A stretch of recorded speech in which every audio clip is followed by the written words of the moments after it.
Right, Chamath, thanks for being with us today.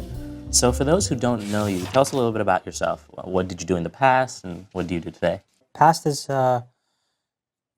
pretty interesting, although I think it's not that interesting. But I grew up in Canada, Okay.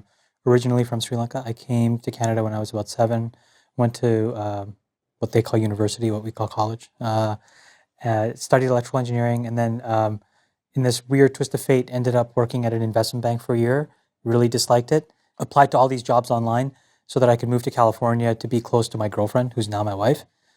And I ended up working at a company called Winamp, which Right. created a pretty seminal product called, which was a media player called Winamp.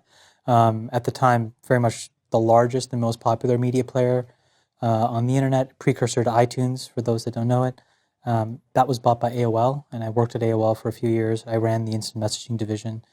And then That's ICQ. that's AIM and ICQ, Right. AIM and ICQ. I went to work at Facebook in late 2006 and worked there for about 5 years. And I was sort of one of the 5 executives that ran the company for a long time, did a bunch of interesting things there. And then last July, I kind of left Facebook to start my own fund, sort of to invest and start the next generation of companies. Okay. Let's talk a little bit about Facebook without getting into Yeah. super details. Like, how is it like there? Because I'm sure a lot of people who are listening to this want to hear about Yeah. how it works. It's amazing. I mean, the place has really an exceptional culture. And I think that's what's allowed it to be so successful. The most important thing that we did right at Facebook was we had a very decentralized, bottom-up philosophy of how things should work. When you look at companies that are run well and things that can endure, it's because really smart, interesting, creative people that aren't necessarily, in positions of senior management have enough say to sort of make the right decisions when it counts. And I think that's something that Facebook has always gotten right. And I think it's allowed it to attract really great people. And I think it's what will probably allow it to be a really great company for a long time. But it's a wonderful place to work. Very cool. So talk a little bit about what do you do today? What's your fund about? When I left Facebook, the biggest thing that I realized was, and this is part of the work that I did there, my team built Facebook platform. Then I sort of also built a lot of the sort of mobile products for my team did. And my biggest realization was, wow, we built a lot of this really interesting plumbing for the internet, right? This next phase of highly decentralized, largely social products. But what was lacking was a lot of the really great sort of things to sit on top of that infrastructure. And what I was really interested in was pushing the boundaries beyond what was traditional. So, most people, when they think about social stuff, were thinking about games and other very obvious categories. Right. And I was asking the question, well, how do the new rules of the internet change and reshape how, for example, the healthcare industry works, or how we learn and how education works, or how people get access to credit and how the financial systems services industry works. Right. And so I wanted to sort of focus my energy on those, which tend to be very kind of like big, hairy areas that traditionally internet people don't spend time in. Right. But I thought the rules had changed enough where it was possible. And at the same time, we as a society kind of need to fix those areas if we're going to thrive. Right, very interesting. Now, what is it about investing that attracts you? Not like what drives you to do what you do? I know in previous interviews in the past you referred to analogies between poker and startups and the thrill of both. Is it the same with investing? Yeah, I mean, I would actually say that I don't like investing. Okay. I actually like company building. I really like the phase from an inception of an idea to that second or third major iteration of a product. That's where I feel the most comfortable, from like 0 to like a few hundred employees. I love the challenge of being this David against some Goliath. I like being an underdog. I like kind of just working all hours on something, being elbow to elbow with people that just, have nothing going for them other than just like a lot of chutzpah. Right. And that's just a really, really cool, pretty badass kind of environment for me. Right. I don't really like being some corpo execu type or some, like the problem is I think the industry in general, and I think this is the world, we all look at false idols a lot and we kind of pick people and put them on a pedestal and we want to emulate them. And invariably what happens is it's the person who shouts the loudest that gets the attention. And I think that's just, that ends up never working. You don't get a lot of credit for being in the bowels of building companies at that phase. But in my opinion, that's where the most value is created. And for me, it's the most fun. So that's why I do it. Okay. Now, correct me if I'm wrong, but your investments or the work that you do tend to revolve around achieving social good, and it might mean waiting a longer between some of the returns on your investments. I actually am not that interested in a bunch of social good, to be Okay. honest with you. I'm interested in change. I'm basically convinced that people right now who are in positions of power are there for completely the wrong reasons and shouldn't be. Okay. And so the question is, well, how do you change the dynamics and the cycle of power and the balance of power? And in my opinion, when you empower individual people to make decisions, they tend to make more coherent decisions and they tend to make better decisions. And so when you look at a lot of sort of the problems that are ailing the United States or ailing the world, these are problems that bureaucracies have created. So, why is it that we all talk about how education is the most important thing in the world? And every politician to get elected has to have a position on education. But there's more than $1 trillion of student debt. It's the most encumbered sort of thing that an individual has to deal with. At the tail end of spending all of this money now, there's no guarantee of a job or any really meaningful employment. And then the worst thing is if you actually go bankrupt, that's the one thing that won't get expunged. And so you can see how like the system is sort of tilted against you. It's really great rhetoric, right? But all of these people have no incentive to actually change the system. And so from my perspective, I'm more interested in sort of creating a dynamic where actually people are empowered and can live kind of like, lives where they are self-sufficient economically. They can do whatever they want. They can buy the things they need. They can have a great life. And if you look to these people who, again, we've put as false idols, they're just going to let you down. And they've let us down. And so I feel like technology and smart, people can creatively solve these problems in ways that policy and other things can't. And so I just want to do that because I think it's the right thing to do. Right. Now you mentioned that you like investing in 3 sectors: education, healthcare, and financial services. Why those 3? So let me go through each one. So healthcare, the reason I love it is because I think, so there's a macroeconomic reason, which is obvious, which is trillions of dollars of costs spiraling out of control. It's something that will literally bankrupt the United States and most of the Western world if we don't fix. And what we need to fix is correlating investment to outcomes and creating a cycle where the incentives aren't to, crack your body open and to do a bunch of random procedures, but to do all of the stuff upstream that actually allows you to live a healthy life. And to me, there's a lot of really clever things that software and hardware and products can do to do that. And so I like healthcare because I just think that you can save so many people's lives by doing interesting things. So I'll give you an example. So many people today don't even get a basic blood test. Right. Irrelevant where you live, Western world, developing world, third world, it just doesn't matter. But most of the major maladies of the world can be detected and fixed if you just had that. Now, the problem is you probably get a blood test once a year and it costs $1,000 and you go to a lab and you sit there with a bunch of other people and it's impersonal, it's kind of antiseptic and you don't like it.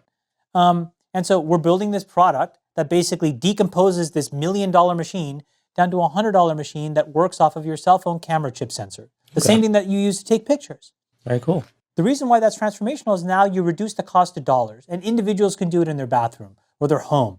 And now all of a sudden you start to change the incentives for people to care about their own body and to understand their own body, and then they're empowered to actually do something. So that's why I like healthcare. Education, I think it's because policy is so fundamentally broken, we are letting down an entire generation. And the problem with that is that it'll create massive instability. So you're already seeing this now. People rioting in places like London a few years ago, Paris a few years ago, Spain a few months ago. When people rioted in the Arab Spring, that wasn't a political pushback. That was a socioeconomic pushback by all these young people who were like, we're frustrated. Right? It was this like fruit vendor that immolated himself that started the whole thing. Right. And so when you think about that, 1/3 of the world is under the age of 18 now. 1/3 of the population. Billions and billions of kids, young people who have all this potential. So how do you pay that off? By tricking them into forcing them to get into $150,000 worth of debt to go to school, to get a degree that maybe doesn't matter, where they can't get a job afterwards? No. just so you can get reelected. I mean, that's terrible. Those are lies, right? And so I feel like if you can, for example, teach people how to code, which in my opinion is the most fundamentally obvious blue-collar job of the 21st century, it's just a great thing. And you replace, trillions of dollars of cost and debt with hundreds of dollars of opportunity. It's just like an obvious trade-off. And then financial services, I just think there are a lot of people with great ideas. And I think there are a lot of people, when empowered with capital, can do really good things. And I'm really interested in ways where you can redistribute capital. And I think right now capital has been aggregated by a lot of these monolithic institutions that aren't trusted for a whole host of reasons. I think some are valid, probably some are not as valid. But in general, what's happened is a very risk-averse culture by people who control the lubricant that's necessary for economies to develop. And so if you can develop these alternative capital flows and marketplaces and systems that create liquidity for individuals, you give them the chance to now build these businesses and do what they think they should do, invest in the things that they believe are worth investing in. And I think, again, in general, individuals are better decision makers than these small groups of people that kind of live in ivory towers. Okay, it's very cool. What do you, when you're looking for these companies that do what reflects your ideals, what do you look for in a founder? Like, what qualities make a good leader, and like, how do you know that this person can make? Yeah, this is like a really interesting question. So I think a lot of people have these frameworks that they use and very rigidly live within these frameworks. The founder has to be technical. Right. Or the founder has to be between this age and that age.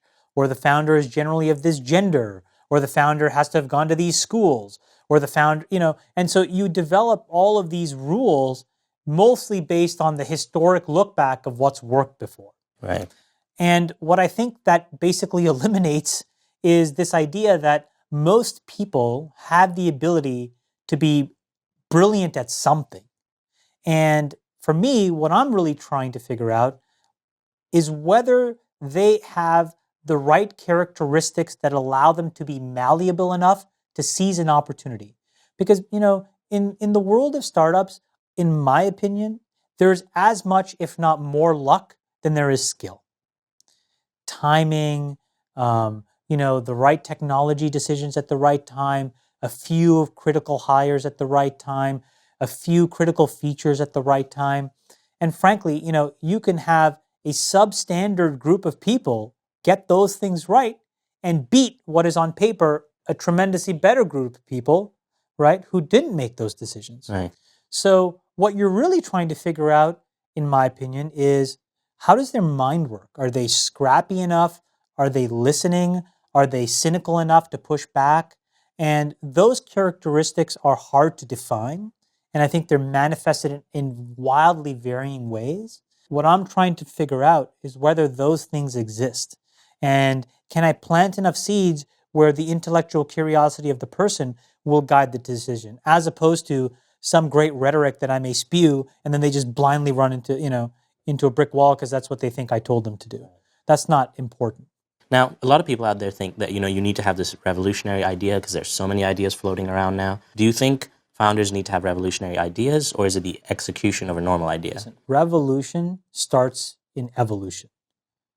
So you could have the biggest, craziest, audacious idea in the world, but unless you can put one foot in front of the other and make that first step, you're screwed and none of it matters. And again, all it does is it may allow you to, wrap yourself in some really elegant rhetoric.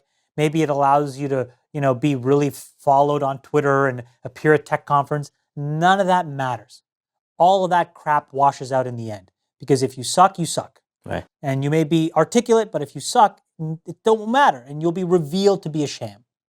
What matters there is, again, it's just that ability to understand what that first specific set of things need to be,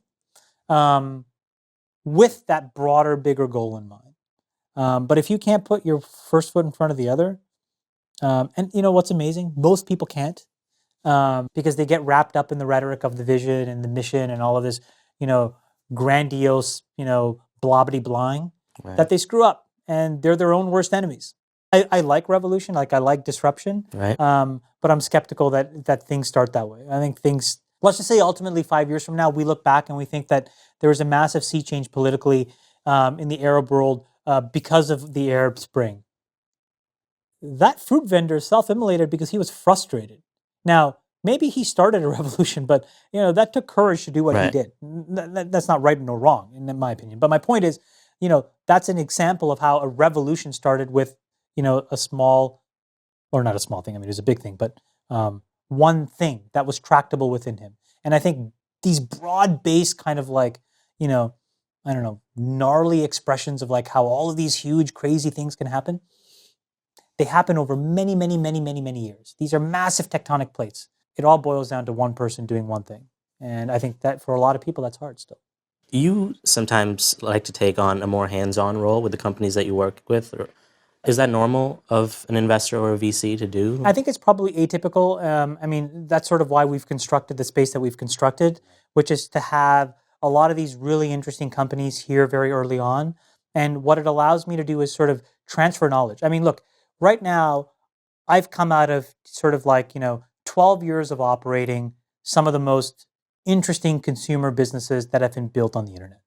And I've been a part of now 3 massively seminal, interesting products.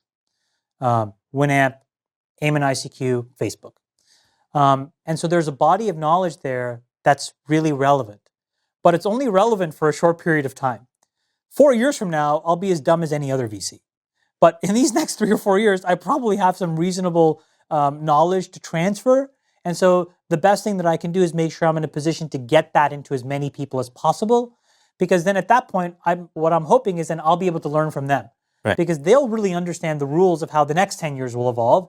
And then I'll be able to learn from them, and they'll feel, a sense of not necessarily obligation, but like, that maybe hopefully a little bit of, gratitude combined with a little bit of, pity. And then they'll want to sort of, teach me. Right.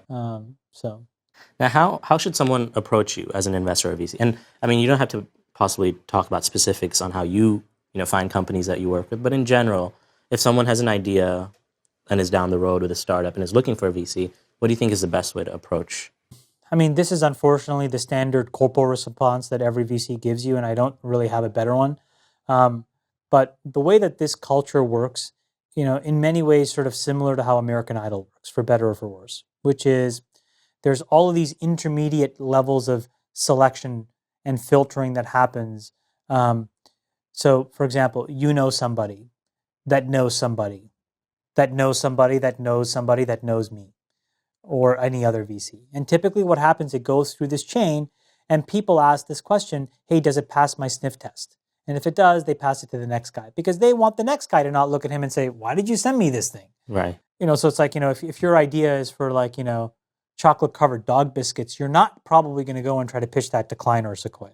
And so somewhere along the chain, someone's going to say, you know what, there's a more appropriate avenue of capital for chocolate covered dog biscuits.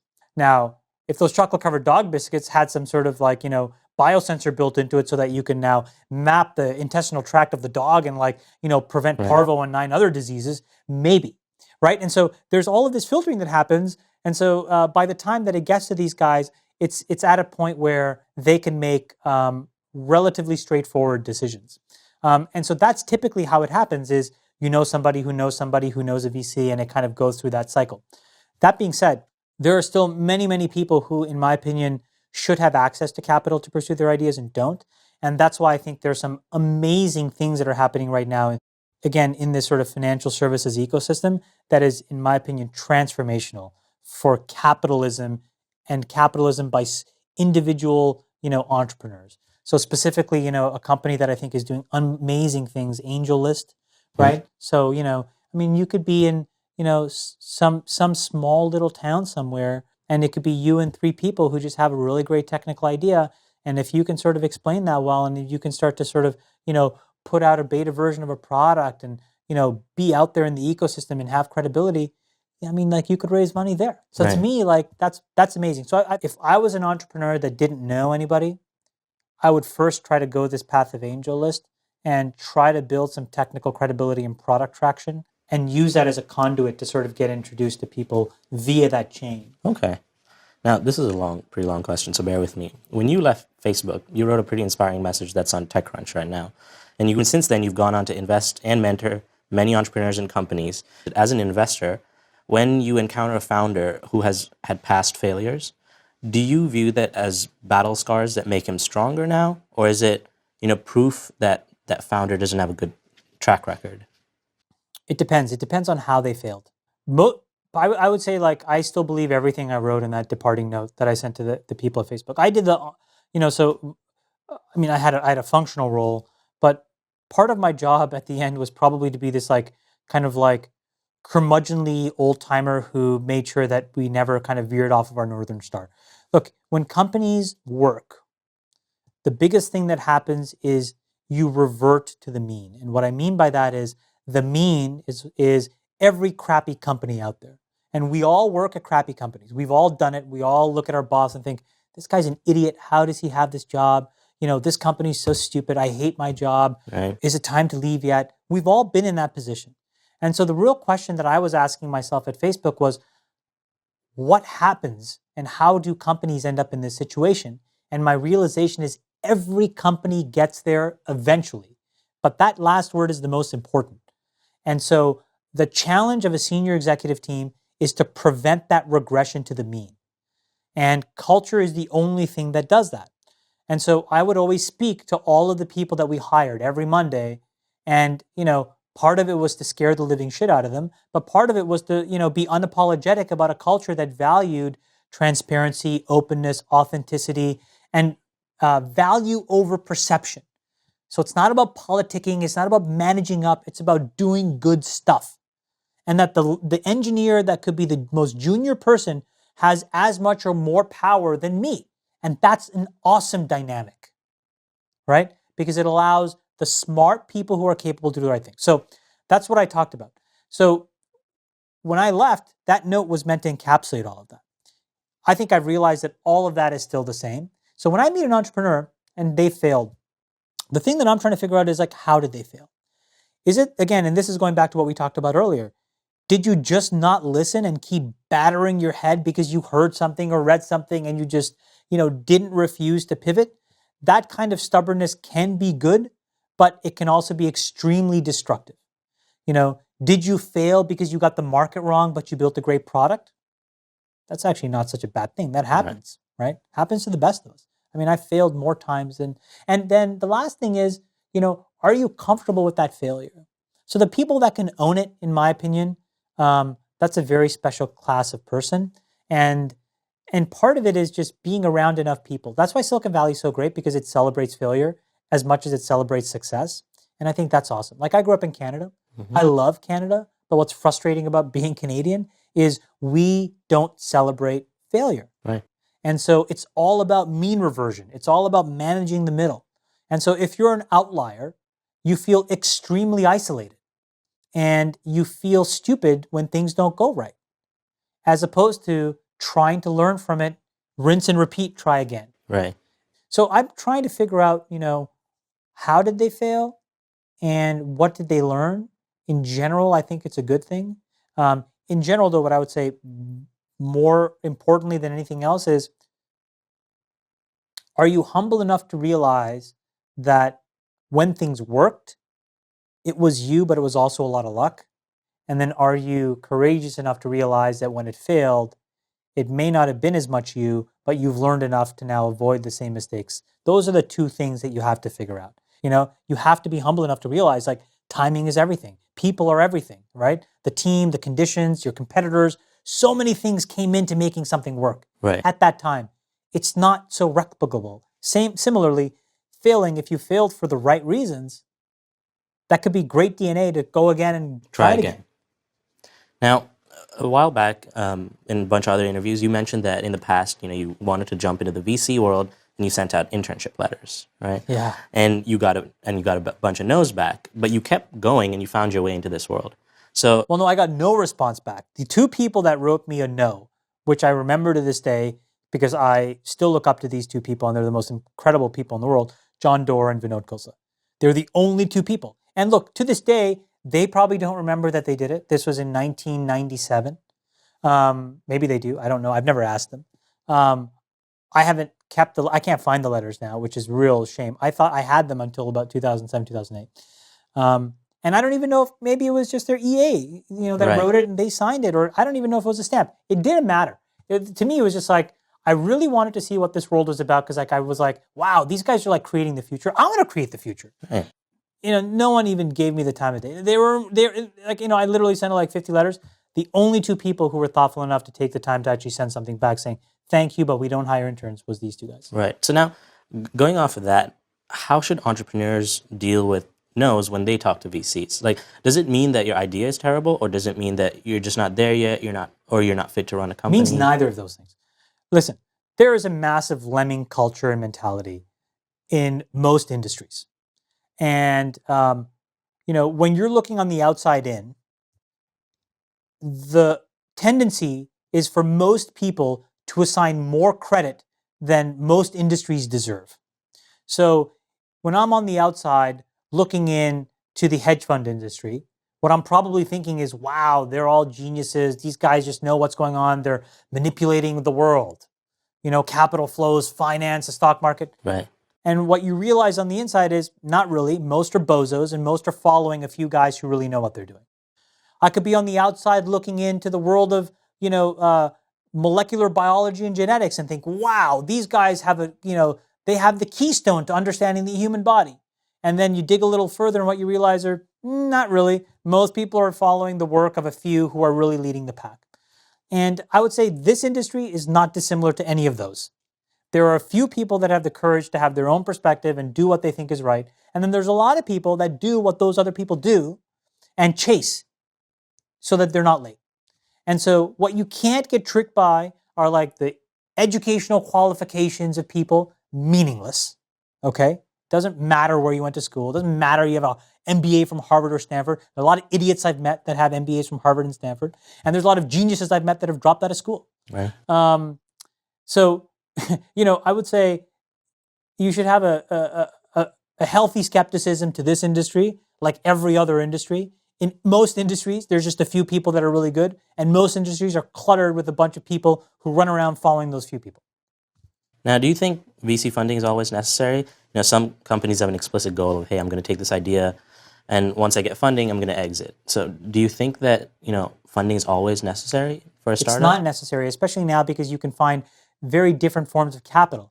And that's why I think it's a very healthy dynamic, because now the entrepreneur becomes more empowered to build the type of company they want, the type of culture they want, to stay in. So for example, I know a lot of really, really great entrepreneurs who've taken capital from some of the most prestigious venture capital firms in the world only to get fired. And when you look backwards on that decision, they think it's the single worst decision they've ever made. And, sometimes these companies have gone public, these people have become rich, but it didn't matter to them because it left such a bad taste in their mouth. And so, now you could look at that and say, well, so what? You could have gone, you wouldn't have been public. Well, we don't know that, right? The counterfactual is impossible to know. But what it does tell me is now that you can go to AngelList, or if you're building a product, you can go on Kickstarter and deficit finance a bunch of stuff. It creates all these competitive forces that now rationalizes power back to the individuals who are starting and working at companies. And in my opinion, that is much better. And so, I just think it'll just create better behaviors and better outcomes. And outcomes may not mean like splashy IPOs. Outcome may just mean like you can hire, 50 people and you run a company that's profitable and, you're a great member of your community. You have a great lifestyle. You spend time with your kids. Your kids are normal. All of the executives on your team are great people in their community. Their kids are normal. That will do more to change the world than like being a douche and having $1 billion IPO. Right. You know what I'm saying? So legacy is a very tricky, interesting thing. And I think, again, people chase these societally defined norms of what success is. And I think like now that there's all of these different ways, the real challenge is for all of us to deconstruct that and actually like live our own lives. Right. So to wrap it up, what advice do you have to future entrepreneurs out there? I think it's very hard like to give you like one pithy soundbite. But again, I think it's like having the courage to be yourself, healthy skepticism and cynicism. Do not develop a sense of idolatry around any individual person. Don't read the blogs, don't read Twitter. All of that stuff, again, is a whole amount of, self-reinforcing rhetoric and promotional propaganda that can be informative, but needs to be balanced with your own internal sense of what you want to do, how you want to do it. That's the most important thing. A lot of false idols. So just be very careful. Listen to your own gut. You're probably the best decision maker that you know. Well, thanks, Chamath. Thank you for taking the time to do this.